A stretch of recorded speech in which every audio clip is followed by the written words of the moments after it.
think we're getting better and better about stigma around mental health, but I think when you get into law enforcement, and then I think whenever you get into, the most elite law enforcement agency in the entire world, you're still going to find that stigma there.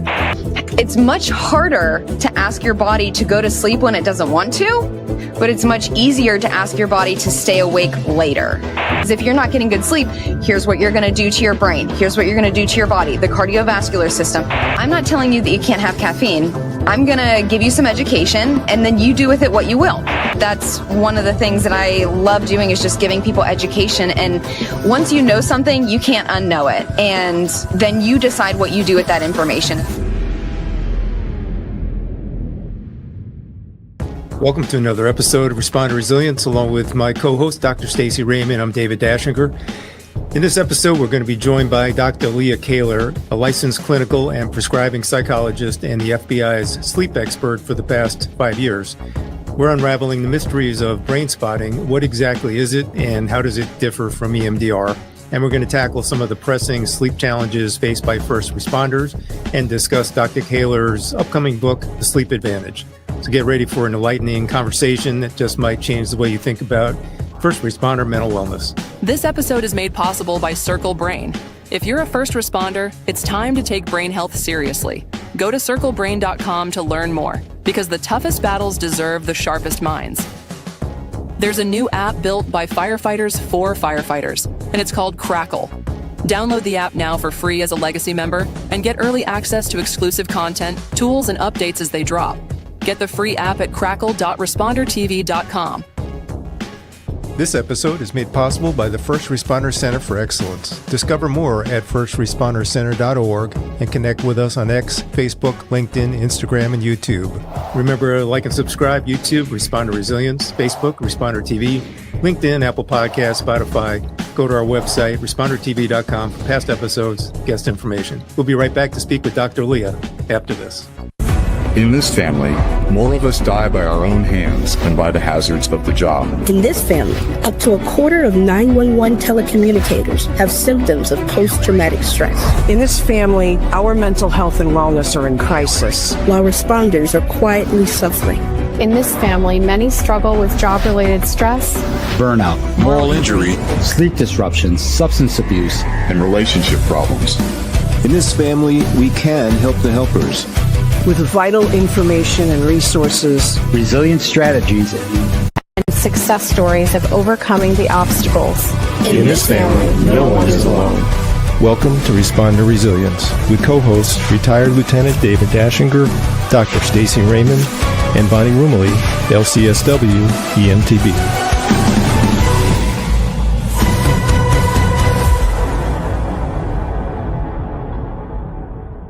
We'd like to welcome Dr. Leah Kaylor. She's a licensed clinical and prescribing psychologist specializing in trauma and sleep science. She served as the FBI's sleep expert for over 5 years, helping agents recover from exposure to critical incidents and high-stress operations.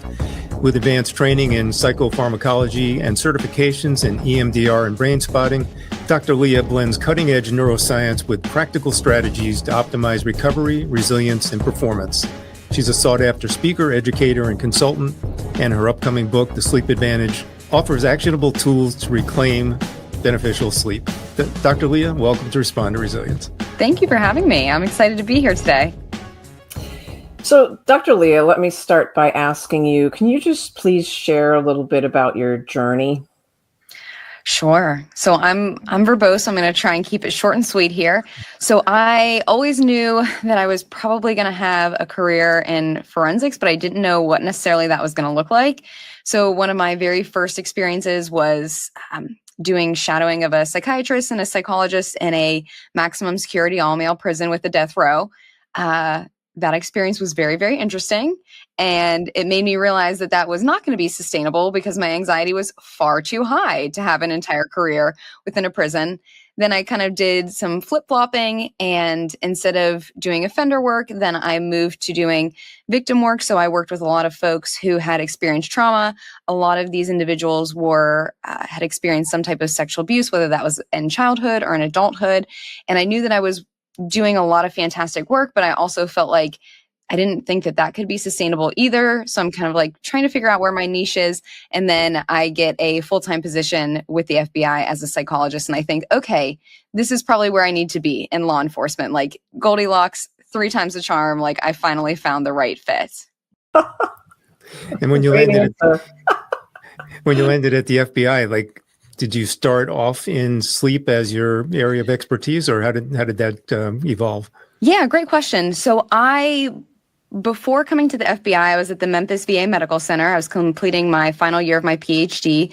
And when you're in your final year, you're doing lots of different rotations. You're doing lots of different experiences, getting as many tools and tips and tricks as you can before they let you out on your own to become your own licensed psychologist. And I got a couple of the rotations that I really, really wanted, but I can't remember if I actually wanted the sleep rotation or not, or if it was just one of the ones that someone needed to take.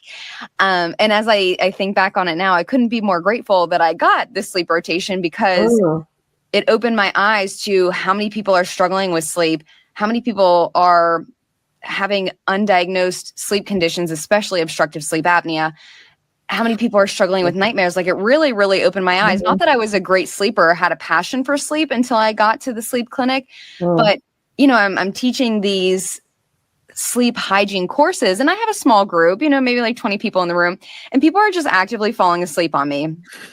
And I'm used to it now. I do not. I think that happens to a lot of psychologists. I'm just putting that out there. Okay. Yes. Right. I do not take offense, because I think that there are so many people out there who are chronically sleep deprived. So to answer your question, David, I wrap up at the VA. I get my full-time psychologist at the bureau.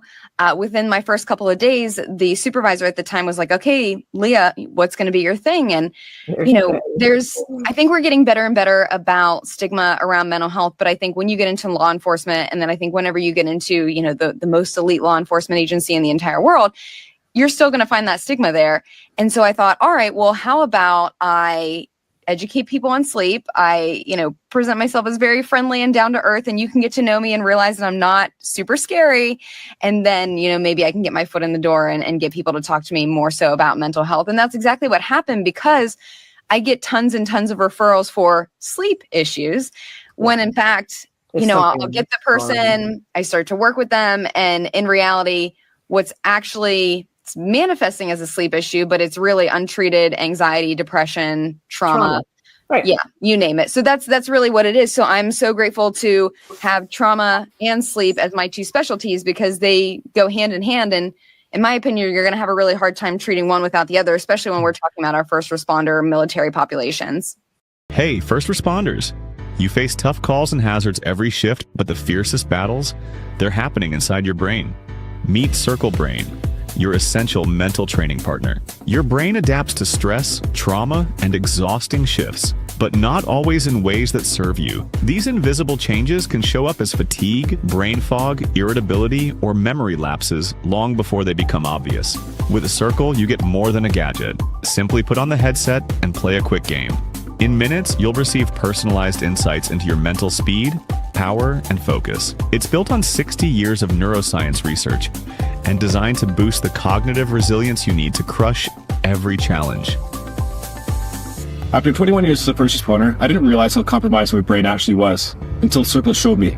And thankfully, it's helped me increase my overall brain health. If you're a first responder or support those who are, it's time to take brain health seriously. If you're ready to level up your brain game, contact us now at sales@circlebrain.com. Circle, because the toughest battles deserve the sharpest minds. How clever, to have that be the entrance point, for having first responders come into therapy, because it's so much easier to say, yeah, I'm having trouble sleeping. It seems more biological, medical. Everyone sleeps. Exactly. Or not. And so that's a nice foot in the door. And then, of course, you get to the bottom of why they're not sleeping and why how that's impacting their health, both physically and mentally. So I just want to understand a little bit more about your role in the FBI. Are you considered an embedded clinician? So Everything that I say here are my own thoughts, feelings, opinions, beliefs. This podcast is not sponsored by the FBI or endorsed by it. So to talk a little bit about my position, I am a full-time employee of the Bureau. I am a psychologist, and I serve as a resource for any employees, whether that's special agents, whether that's professional staff, joint task force officers, and then also family members as well. So since it's at the federal level, my license is good for any of our federal employees. So it doesn't matter what state they're located in. We have a lot of folks who are overseas deployed doing things. So it's really very cool that I get a chance to work with anyone, anywhere who needs these very specialty services. So I'm so pleased to have that ability to be able to offer that. Will you do telehealth? Yes. Like if somebody's stationed somewhere else in another country? I would say that that's the majority of what it is that I do. There are some people that I see in person, but I would say the vast majority of my caseload are people who are virtual because, again, it's especially whenever people are saying, oh, I'm having a hard time sleeping. I feel like at this point in time, I've been with the Bureau for over 5 years now, and people are like, oh, you need to go talk to Dr. Leah. So it's very easy to set up telehealth, and that's a lot of my caseload is helping people telehealth. Mm-hmm. Yeah. So obviously, sleep is a complicated topic, more so for first responders than the civilian population, just because of shift work, crazy hours, working lots of hours, overtime, extra shifts. How do you navigate that? Are there practical tools you share with them that help them improve sleep and kind of get the most out of it? Yes. So just like what you mentioned, everybody is unique and different, and everyone's going to have various different things that they bring to the table and those dynamics that change the way in which that I work with them. So one of the very first things that I ask everybody to do, and this is the same thing that I did when I was working at the VA, is I have everyone fill out a sleep log. And I normally do that for 2, even 3 weeks before we really dig into sleep. Because here's the thing, you can tell me how you slept last night. You can tell me how you slept the night before that. But as we get further and further back, we're just poor historians. It's not that we're trying to lie or to be deceitful or anything like that.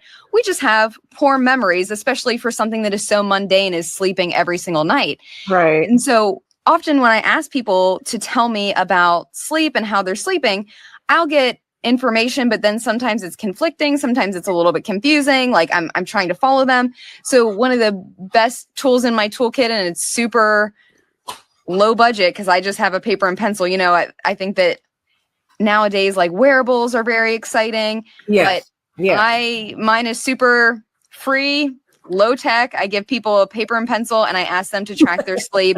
And the paper is like for every morning, I have them fill out various different things. And then every evening I have them fill out different things. And then we'll get together after 2 or 3 weeks and we analyze it together. And that's really where I can get down to brass tacks and give people very specialized information on what's going on with them. Because I think the first time that we meet, the person has finally come to terms with, okay, I'm going to get help. And then oftentimes it's just kind of all this information all at once. And so it's easier for me to see things laid out in patterns over a couple of weeks. Mm-hmm. Yeah. And it makes it seem more medical too, because, it's not uncommon. People have to track their blood pressure. I want you to take it every day. And then let's talk about what your blood pressure is. People will say, they take it once, it was fine, but it's not fine. When you study it over the course of a week, a different time, and you take it a different time of the day. So, and I think with the tracking too, it also helps people because I try not to see people until I have like 2 or 3 weeks worth of data because maybe you're sick, maybe you're on TDY and you're at a hotel, maybe you're doing various different things. So I think that just a few days worth of sleep data sometimes just isn't good enough. But whenever they're doing it and they're doing it consistently, which is the key, I tell this story of being at the VA and I used to have a waiting room and I would see people, they had like a blank sleep log in front of them and they're like furiously filling it out in the waiting room, like waiting to come back to my office. I'm like, this is not how it works. Yeah. You have to do it every morning and every evening to get good data. Right. And then that's how I'm going to help you the most. But also if you are doing it right and you're filling it out every morning and every evening, you're going to start to see some patterns too, because the log that I'm asking people is, are you napping? There's, all information about how you're sleeping at night, but then also getting to your question, Dave, is Did you have any caffeine? When did you stop eating? Did you have any alcohol? Did you take a nap? What time did you exercise? What did that look like? How much energy did you have? So there's a lot of daytime questions too that as you're filling this out 2-3 weeks, you're going to start to see some things emerging too. And I think that that's kind of empowering of like, oh, okay, maybe I can do something about this. Yeah. And a lot of those are very easy, or at least accessible fixes, right? You can absolutely. You can make your own changes as far as caffeine consumption, alcohol consumption, taking naps. Those are all under our control. And I feel very strongly about giving people tools that are free, that are science-based, that are just easy to do. Like, yes, you have to find the time to do it. And that's on you. You can lead a horse to water, but you can't make it drink. But I do believe in, you don't have to buy all these gadgets. You don't have to do this. You don't have to do that. There are a lot of free things that you can do within your control. You just have to make the time to make that happen. And I feel very strongly about that. I'm also a prescriber too. I've been a prescriber now for like almost a year. And first and foremost, I'm always a psychologist. And so I think that one thing that we see is everybody wants this magic pill, right? Yeah. And I've gotten this question so many times because I probably do a sleep lecture within the Bureau. And then I'm also like moving out into the community too, to share this knowledge. And I've gotten this question so many times about sleep aids, melatonin, over-the-counter prescription that I have a slide now. And this is exactly what we're talking about, David, is it's a pyramid. And at the very bottom of the pyramid, these are behavioral changes that I'd like to see you make. So again, the timing of your exercise, the timing in which you stop eating, like the time, maybe you like spicy meals, like not having that too close to bed, like cutting off even just regular fluids too close to bed. Then the next layer of the pyramid is environmental modifications. So making sure that your bedroom is dark, cool, quiet, making sure that if there's noise, do you need a white noise machine? Do you need some nature sounds? Then as you're making these changes and you're doing this for a couple weeks, if not a couple months, and you're still not seeing changes, the next thing we probably need to do is think about a sleep study. And, again, people are like, well, tell me about the pills. Tell me about the pills. Right. Because people want just a quick fix, right? They want it like the this. Generation mentality that we have. Just give me something because I want to sleep. Right. And I'll tell you what, even though I haven't been a prescriber for that long, I have yet to prescribe any sleeping medications because I feel very strongly against it. So I'd rather see you have a sleep study because there are so many people out there with undiagnosed obstructive sleep apnea. And that's a huge, huge problem. Like if you know about it or if you don't know about it and you're not treating it one way or another, it's a huge problem with some very, very serious consequences. And then once we move up the ladder, the pyramid, if you will, the next part is over the counter. And again, I think that there's just so much misinformation out there. Like if we talk about diphenhydramine, the active ingredient in most over the counter sleep aids, after 3 days, it's no better than a placebo. Really? So that's Benadryl? Benadryl, ZQuil, like you flip over the back and the active ingredient diphenhydramine, after 3 days, it's no better than a placebo. But also, and I'm going to throw this out there because I think it's important that people know, I'm saying there's an association. I'm not saying cause.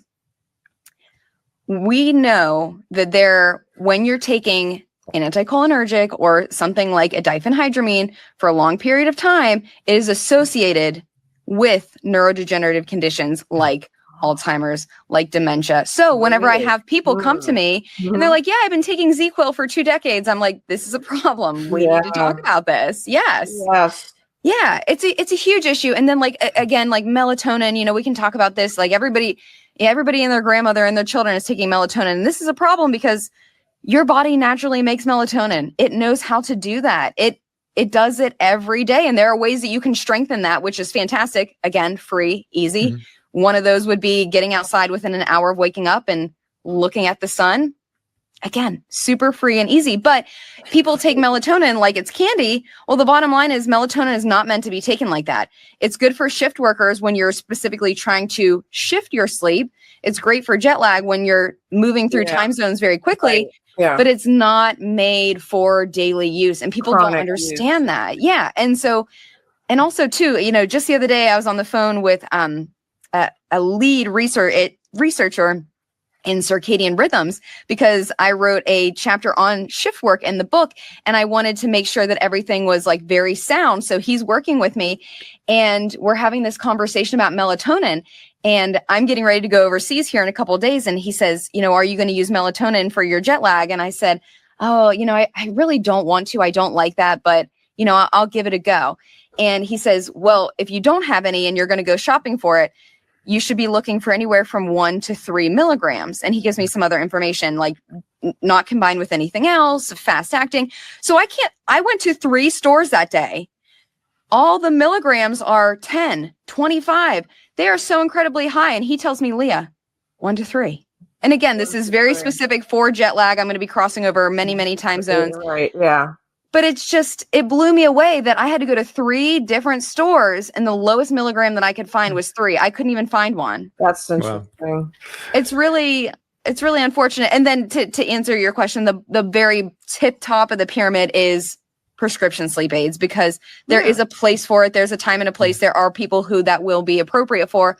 But again, everybody wants this magic fix. Everybody wants this magic pill, but we're not talking about the black box warning that comes with Ambien and Sonata and Lunesta, because there are unusual sleep behaviors that can happen with it. Right. And it's also associated with amnesia for forgetting what it is that you did during that period of time. And I have a lot of people come up to me after sleep lectures to say, I never knew I was doing this until my husband filmed me doing weird shit in the middle of the night. And so there is no magic pill. There is no magic fix. You have to make time and you have to make the effort to do the different things that I'm going to teach you about.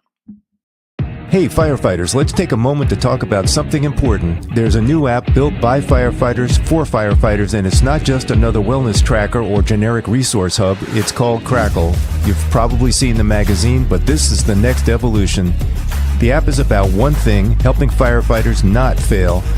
Not just on the job, but in life. In your health, your relationships, your mindset, and your longevity.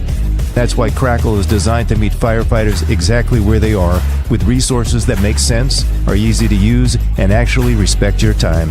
You can download the app now for free as a Legacy member. That means you get early access to exclusive content, tools, and updates as they drop.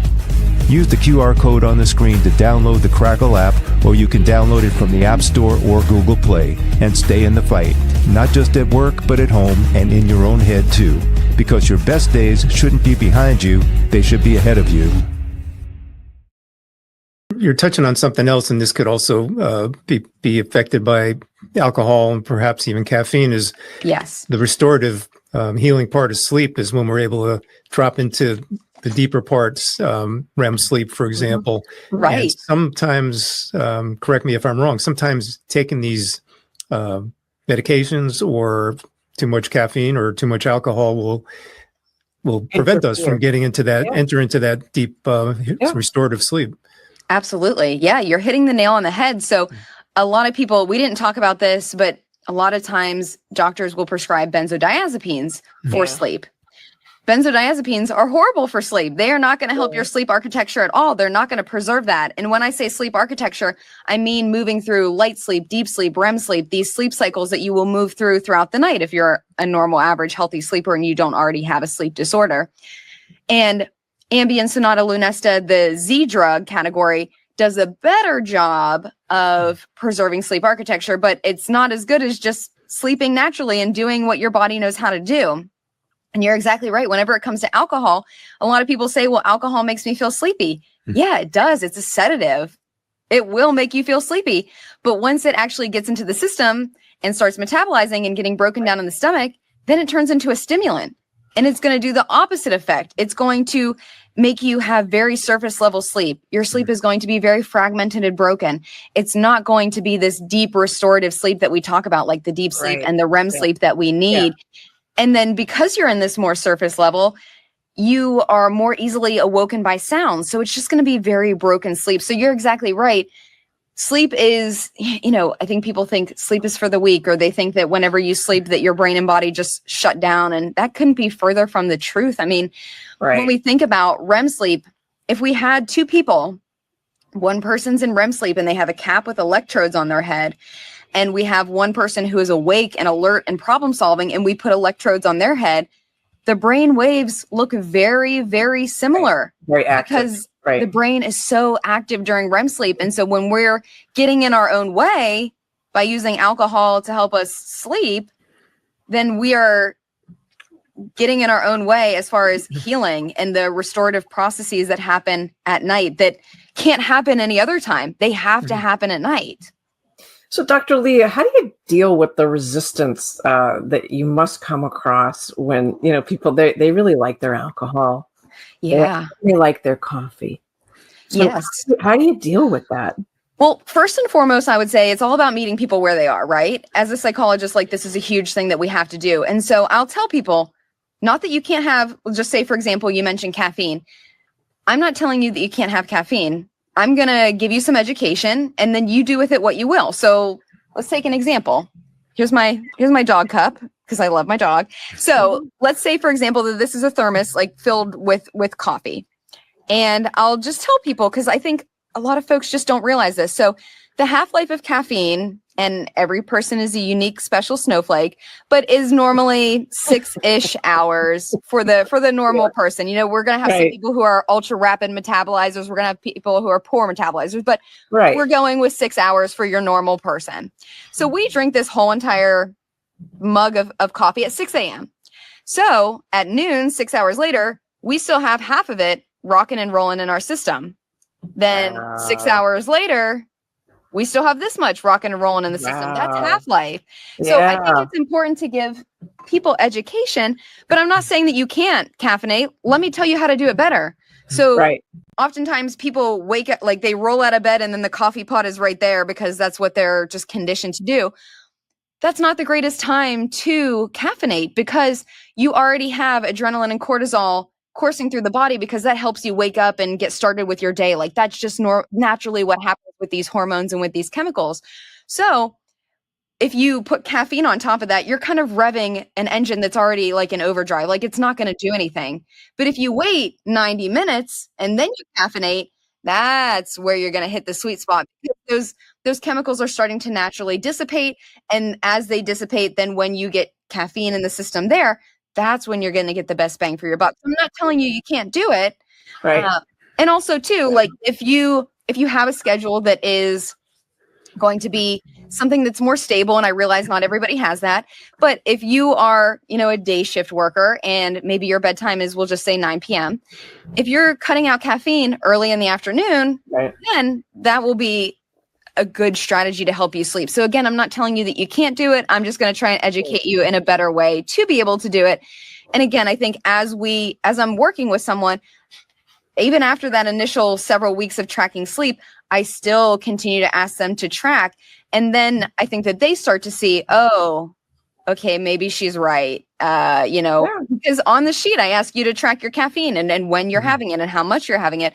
So I think that it's really just hitting it home of, no, when you track things and you see the changes that you're making, and then you see how much better you're sleeping at night, how much more energy you have during the day, how much more clearly you can think, then the changes start to make more sense and you start to get buy-in there. Are you a clinician working with first responders? Or perhaps a first responder eager to enhance your mental health knowledge? We have something special just for you. Introducing the Clinician's Guide to Working with First Responders series, exclusively on Responder TV. Join us as we explore vital topics that can transform your practice and boost your resilience. Dive into masterclass episodes like Clinician's Guide to Wellness Programs and Internships with Wendy Hummel, Building Trust with Law Enforcement with Dr. Medina Baumgart, Clinician's Guide to Peer Support and Officer Wellness with Captain Mike Fumiati, Mental Health Canines and Crisis Response with Brad Cole, Clinician's Guide to Inpatient Treatment Facilities with Pat Fitzgibbons, Working with Unique Fire and Law Populations with Dr. Robbie Adler-Tapia, and Clinician's Guide to Psychological Autopsies with Elizabeth Pohl, and more. Don't miss out. Tune in to elevate your practice and increase your cultural competency. Visit ResponderTV.com or find us on YouTube, Facebook, Apple Podcasts, and Spotify. Maybe the more difficult chemical then is alcohol, right? It's part of the culture. Everyone does it. Totally.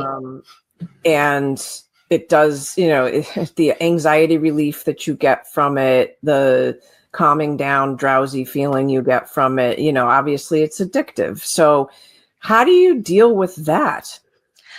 I would say, this suggestion may not land across the board, but if you're someone who has alcohol here and there, if you can have it earlier in the day, maybe with your dinner, or say, for example, it's a day where you have your day off and you are at like a picnic during the daytime and maybe you have a beer there. So you still feel like you can have something without me saying, oh, well, no more. You can't have this, because people don't like that. No. That doesn't land well of me saying, we're done here. And also too, if you've been doing this for a long time and this is your go-to sleep aid, me taking it away from you cold turkey is not going to be a good strategy. So perhaps I'd work with the person and say like, okay, let's track. I'm not going to ask you to change anything for, let's say 2 weeks, and just track, be honest with me, because that's first and foremost. I think people don't want to be honest. No. And that's, one thing I learned in have a beer at a picnic. I almost started laughing. Hey, that's not, those aren't the numbers that are happening. Exactly. And that's what I learned in grad school. And when I was on my substance abuse rotation is whatever people tell you, add several more. And that's where you'll actually get to the accurate answer. So, but it's also about building trust, right? Like I don't want to call you out as a liar, because are you going to come back to our next appointment? No, probably not. So I'm going to try and work with you. And, again, everything when you're working with me is confidential. So I want you to track this and I want you to be honest about it. Okay. So if it is 6 beers every night before dinner or before sleep, let's go very slow then. Maybe for the next week, we just do 5. Right. And see how that goes. Yeah. And for the next week, maybe 4 and see how that goes. Painful. It is. It's less painful. And also, if you've been doing this for a long time, your body's less likely to freak out if I do it this way. True. Right? Yeah. So but I think a big piece of it is education. And I think that's one of the things that I love doing is just giving people education. And once you know something, you can't unknow it.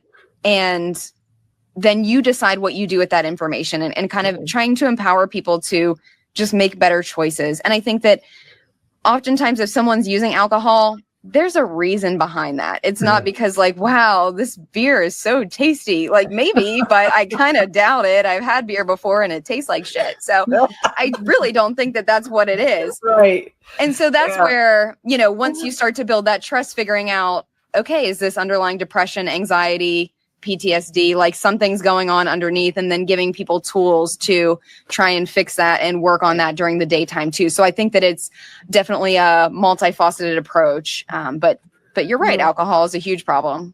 Well, I love that you meet people where they're at, and they're almost more active participants in this whole process, which is really got to be empowering.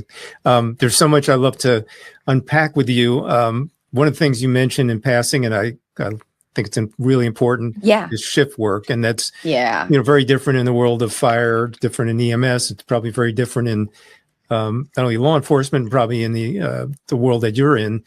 How does shift work come into play with optimizing sleep hygiene and optimizing sleep in general? So shift work is so incredibly challenging. And this is something that I will get questions about. And oftentimes, when I get these questions, they more so come from leaders, which is very exciting for me because the nature of the beast is emergencies don't end when the sun goes down, or crime doesn't stop when the sun goes down. In fact, it's probably the opposite. And so we have to have these people out on the streets protecting us or taking care of us or whatever the case may be. So shift work is a necessary evil. Like it has to happen. There's, even in a perfect world, I don't know that we could get away from having shift work because of hospitals and whatnot.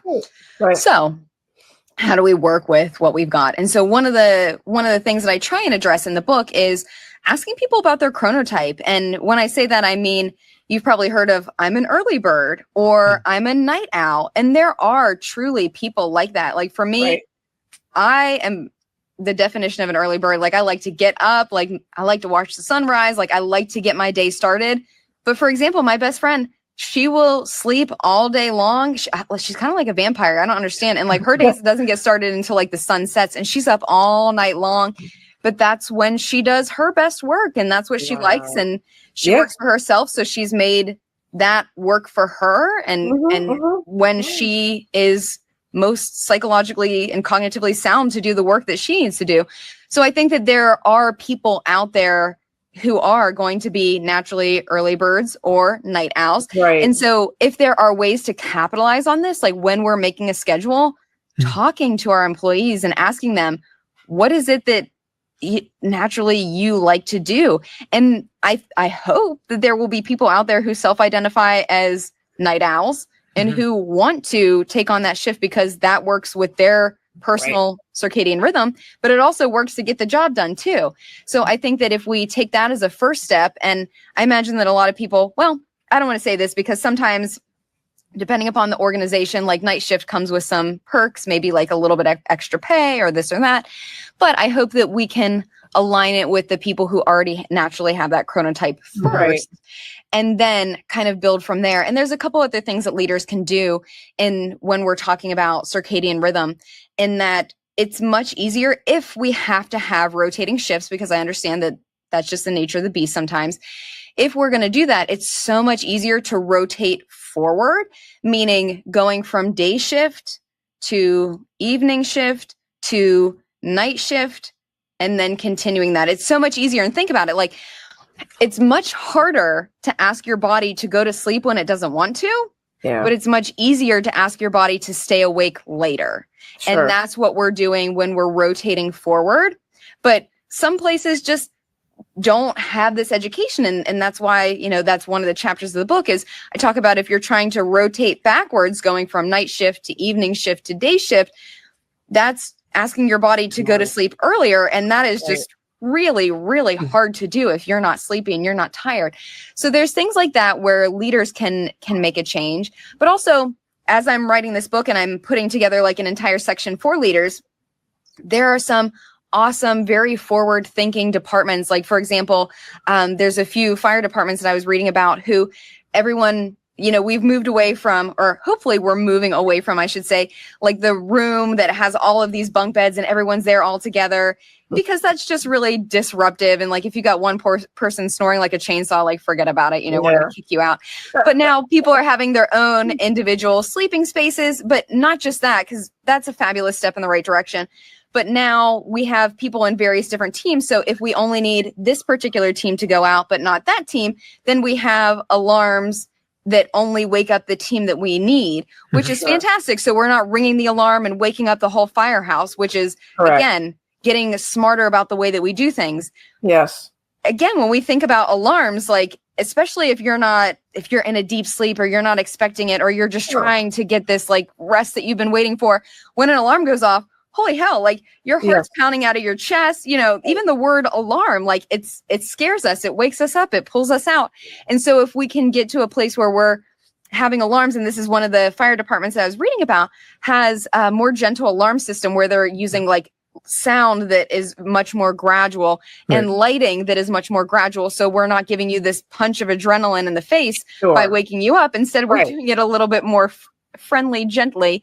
And so I think that there's things like that we can capitalize on. And I realize that takes money to be able to do those things and put those things into implementation. But I think that we can learn a lesson in that is so much more sleep friendly to do things like that. And Yeah, great answer. You really covered a lot. And before we kind of shift gears into brain spotting, please share a little bit more about your book, when you're expecting to release it, anything else you want to share about it. I am so excited about this book. So what happened, I love talking about sleep. As you can tell, like I kind of just like light up whenever it's time to talk about sleep. I never thought I would write a book, but here we are. I went to a conference back in October, and it was a first responder wellness conference, and something really cool happened. I am normally a lineup of speakers, and it's like, you don't have any choice. You are here in the room. You don't get to go to anything else. Like, this is where the conference is, and you will sit still all day and you will listen to the speakers we put in front of you. And so I always have a captive audience. But what happened in Wisconsin that was really cool was my sleep talk was optional. It was a breakout session, and I had a massive room, and we still didn't have enough seats. And I was like, whoa. Okay, like something is happening, and this is exactly what I want to be seeing. So the talk goes amazing. It's fantastic. I have someone come up to me afterwards and just say, oh, wow, this was so wonderful. But you know what? My best friend wasn't here and she's the one who needs this information. Like, do you have a website? Do you have a handout? Do you have a book? And I'm like, book. you would read a book if I wrote a book? Like, and it just like planted. Hit me like a ton of bricks. So that was October 30th. I go home and when I decide I'm going to do something, you better watch out. I write all of October, or excuse me, I write all of November, all of December, and I hand my book over to an editor on January the 1st. Wow. Because I love sleep. And like I've had 6 years worth of talking and educating and working one-on-one with people and seeing a lot of things and hearing a lot of things. So it was just so much fun for me to write it. So you mentioned the title, The Sleep Advantage. So turns out someone already has that title. We just found out. You just found out? Wow. Okay. Yes, which luckily we found out before it went to print. So the title now has changed. So it is If Sleep Were a Drug. Why sleep is the ultimate advantage. No prescription required. If sleep were a drug. If sleep were a drug. So that is the new title. And the timing in these things is so important, right? Like as you're writing chapters, things change, people change jobs. There's a lot of moving parts, and book is a little more of a permanent record of all this information. So it's it's challenging to get it all right. And you definitely lucked out to have that insight. The title was already taken. So yes, we got very lucky in the timing in which we figured out that this title was already taken. But I'm very pleased with the new title. I'm super excited. Like the cover that we're working with is very eye-catching. But the thing that's very unique about this book is, like I mentioned, I've spent my career with veterans, with service members, with special agents, with first responders, and that is who this book is written for. This is the first responder edition. And so when I wrote it, the person who wrote my foreword, who is Colonel Dave Grossman, he said, Leah, I am so happy that you wrote this book. But he said, I need to give you this piece of advice. Take out everything that has to do with first responders, because this book will help everybody. And I said, Dave, with all due respect, because you deserve a lot of respect, I'm putting this book out there because these are my people. And as a psychologist, Stacey, people like to hear that you understand them, that you understand what they're going through, that you've been there with them. Not that I carry a service weapon, but I get it. I've worked with y'all long enough to understand how to get through. So yes, there will probably be future books for the general population and everything else, but this one is for my people. This is for first responders. So the way that it's laid out is, why is sleep important? Because we talk about, I'll sleep when I'm dead. And that's one of the things that I address, not even in the first chapter, in the introduction of I'll sleep when I'm dead, and why this mindset is so damaging, and how we need to have a culture shift. It'll come sooner. Oh, exactly. Yeah. No, you're exactly right. You want to sleep when you're dead? Fast forward it. Yeah. You will. You'll be in the grave much quicker. So, and then I'm not above a scare tactic. I love a good scare tactic, because I think that people need to wake up to the importance of sleep. And so that's what the first chapter or so is about, is if you're not getting good sleep, here's what you're going to do to your brain. Here's what you're going to do to your body, the cardiovascular system, everything. I really break it down in detail. And then I talk about, okay, I think I hit you over the head enough. Let's get into it. Why is deep sleep important? Why is REM sleep important? Why is late sleep important? And how we get in our own way. And then, like, there are chapters on alcohol, on napping, on caffeine, on video games, on sharing a bed with someone else, letting your pet sleep with you, all these different things that maybe you wouldn't realize. No. Yeah. So I address tons of things. And then I talk about, because this book, I wanted to include everything. Like, I wanted this to be a handbook for, if you are struggling, this is the one book that you need that will give you practical strategies to start tonight. So the next section is, if you're having nightmares, here's what to do. If you have restless leg, here's what to do. If you think you might have obstructive sleep apnea, here's what to do. And so it's really just this one-stop shop for all the information that you need. And then I have a section for leaders on how they can be more sleep smarter leadership, essentially. So that's what it is in a nutshell. And it's coming out October 1st. You've covered so much that I think is hugely important in as we also mentioned earlier, shift work. But I love the fact that you're tapping into the leadership piece to this, because when it comes to sleep on the job or at the job, without leaders understanding the nature of sleep and how it affects performance and mental health and all the and physical health. Without their buy-in and support, we can't change some of the things about how we sleep at the firehouse, or maybe whatever our job is, how we sleep. So I'm so happy to hear that you've tapped into that piece, and I applaud you for it. Thank you. Yeah, I feel like that chapter is so important, but I didn't know where to put it other than the last chapter to kind of wrap things up. And I'm like, well, shit, it's way more important than just the last chapter, but that's kind of where it fit in. But nonetheless, yes, if you don't have that buy-in and you don't have people fighting for you and telling you that it's okay to sleep, then things aren't going to change. It has to come from the top down. Yeah. Introducing FD Teas, the only gourmet tea crafted with first responders and their families in mind. Proudly firefighter and veteran owned, our collection of gourmet organic teas is uniquely designed to honor those who are on the front lines to protect our communities.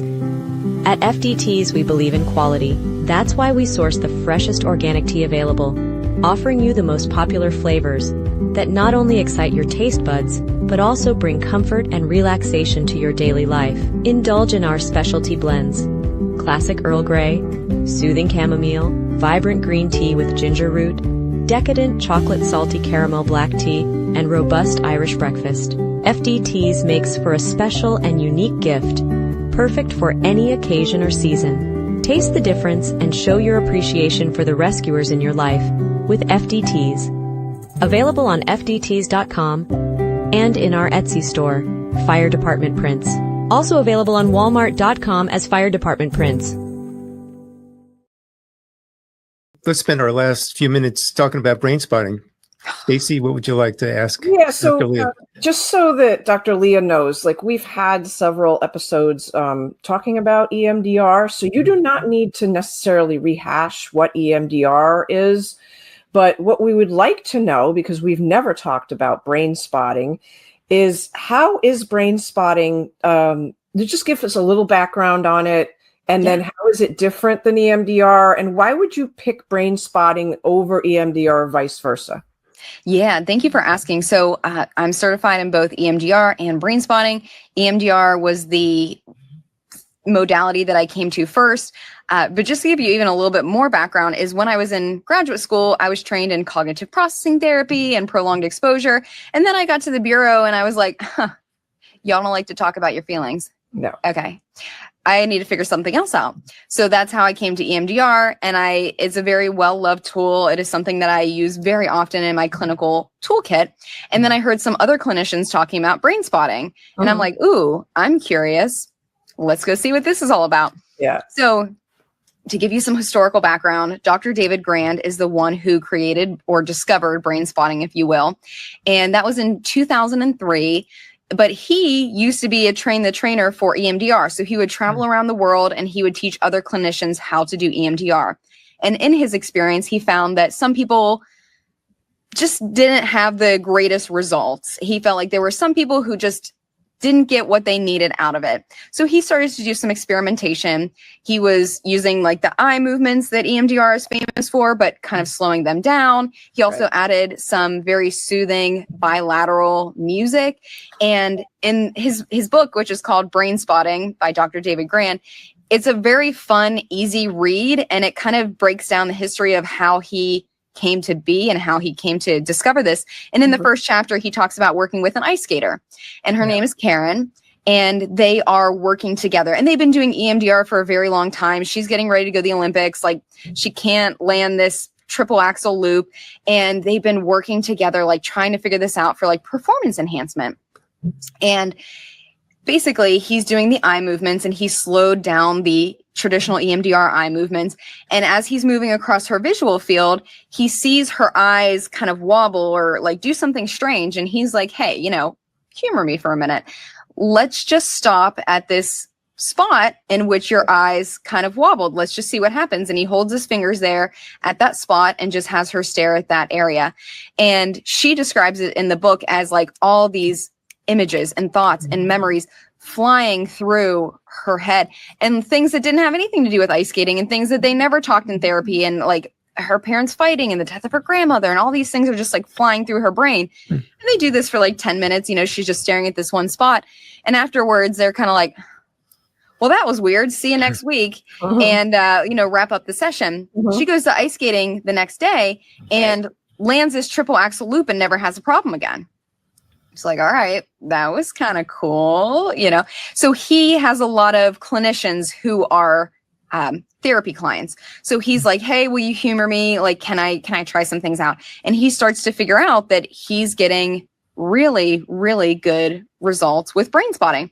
And brain spotting is pulling a lot from EMDR because it was discovered as an outgrowth of EMDR. So the sounds that I talked about, he has them wear headphones or like bone conductors, if you're familiar with what those are. And he has this music that's going from side to side. So it's getting that bilateral stimulation. And it's also activating the parasympathetic nervous system. So that rest and digest, this calming. And it's, you can listen to the music for free. It's called Biolateral on YouTube, Dr. David Grand. And it's very soothing. Like I listen to it all the time. I like the ocean sounds one, but nonetheless, you have the clients listen to that. And then you find the brain spot. So one of the cool things that I like to do when I talk about what brain spotting is, and I'll ask you guys to do this, is to, and I'm not going to have you tell me the answer, what is the best gift that you've ever gotten? Just think about that. Okay. What did your eyes do? What did you notice? Looked up, kind of looked up maybe to the side slightly. And Stacy, I saw your eyes kind of go down this way. Down to the left. And this is a lot of NLP, right? Too. The understanding behind it. So the left being in the past. So whenever we're talking about brain spotting, essentially the explanation behind this is that I've asked your brain to go into its various different memory filing cabinets and to look for all the gifts. Like maybe you looked for anniversary gifts or gifts that your child gave you or old gifts when you were a child. You know, your brain was kind of like sifting through all these files of where's the best gift? And that is the eyes moving are an outward manifestation of what the brain is doing on the inside of looking for these memory files. Right. And so what I asked you to do was look for something that was a very neutral memory or maybe a positive one probably. And that where your eyes ended up landing is that brain spot for that memory. Right. And so we have brain spots for lots of different things, for traumatic memories, for super positive memories, for neutral memories. You can have thousands and thousands of brain spots. And the way that we find that is and this is a lot of somatic work too, is asking the individual to, if there's something in particular that they want to work on, asking them to start thinking about that and notice where they're feeling that in their body. So maybe, like my heart is feeling really heavy, or, oh my gosh, like the butterflies in my stomach are just going nuts. So we figure out what is the strongest somatic sensation that's happening in their body. And then I kind of just tell them, I'm going to act like an eye doctor. And I'm going to show you a couple different spots. And then you tell me where you feel that sensation strongest. And we'll move through. So I'll start over here and just ask, okay, you know, how are those butterflies in the stomach feeling when you look here? Move it over to here, move over to here. And then, okay, so we figured out, it was really strong right here. Okay, so let's just experiment with moving up and see how that sensation changes. Experience moving down, see how anything changes.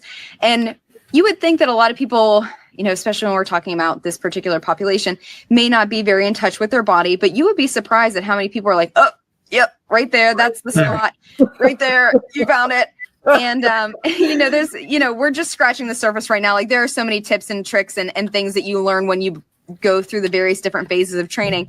But just in the most basic level one, when we find that brain spot, essentially what I ask people to do is kind of to go inside. And I explain to them that when I'm asking you to stare at this particular spot, what may happen could be a combination of different things. So it may be that you're seeing things like you're seeing them on a movie screen in your mind.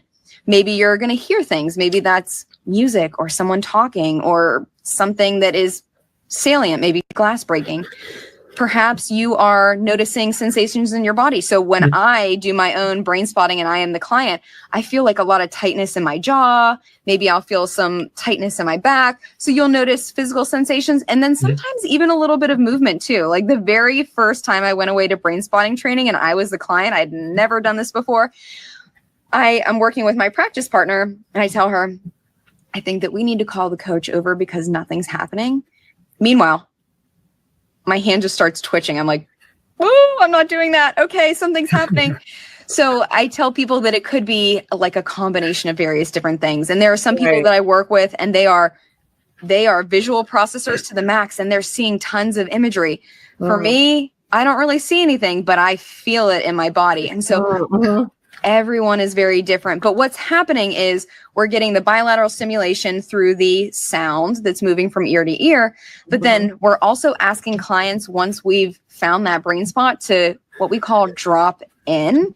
And what that means, and I wish I had my brain here to show you. I don't have my fake brain. I normally do. I apologize. I was not prepared. But we have the prefrontal cortex, which is right behind our forehead here. And that's where our executive functioning happens. That's where we can think through pros and cons. That's where we know this happened a long time ago. I'm safe now. Logical, rational thinking. But then way back here, we got the amygdala. And the amygdala is like our fire alarm, our smoke alarm. It's like, hey, freak out, and it's thinking that we are back in that crisis or that very serious, scary moment.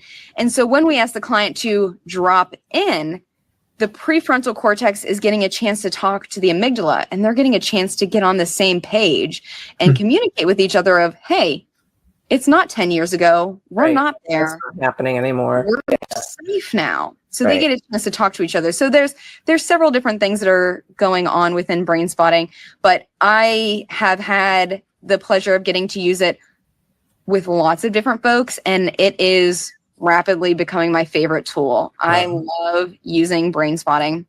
That is so cool. We're going to have to wrap up, but thanks for sharing that. Maybe we'll come back and revisit this in a part 2.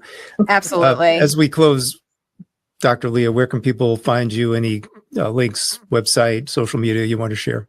I am on most places at Dr. Leah Kaylor. I also have a website, drleahkaylor.com. And then my book is coming out on October 1st, If Sleep Were a Drug. Absolutely.